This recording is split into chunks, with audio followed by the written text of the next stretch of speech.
in the true sense of the word, as its social, political, cultural and economic environment is still being controlled by the West.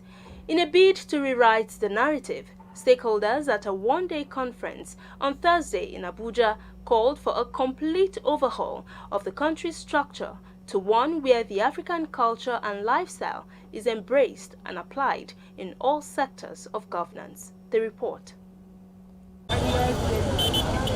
Nigeria is Africa's most populous country with a population of over 200 million people.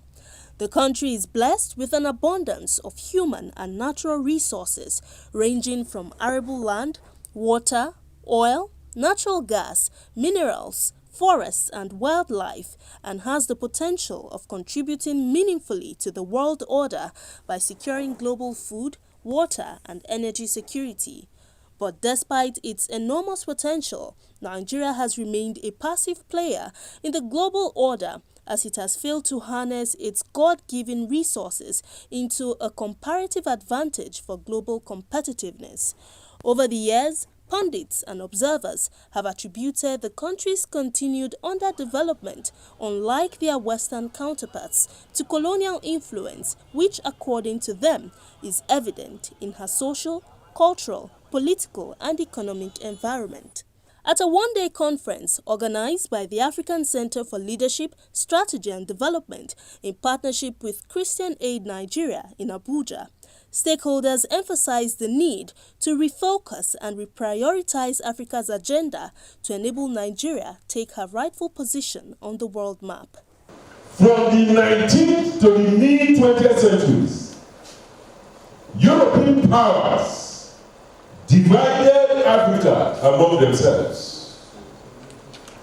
At the Berlin Conference from 1844 to 45, 14 European powers met to partition Africa and divide it among themselves.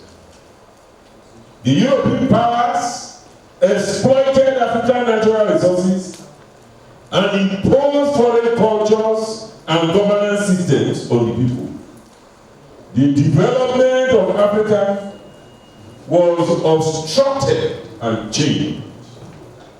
The interest of the colonialists was the extraction of minerals and raw materials to benefit European industries. That pattern of production has continued till today. Decolonization and anti-racism are essential frameworks for redefining development work in Africa, addressing both historical injustice and contemporary inequalities rooted in colonial legacies and racial biases. I used to have a theory that in those days, a fair-colored woman in a room stood out because all the other women were darker. And that was what made that fair-colored woman a little bit more attractive than the black woman. But today, ladies, please don't attack me. You look in a room and every woman is fair-colored. Real or fake, it doesn't really matter.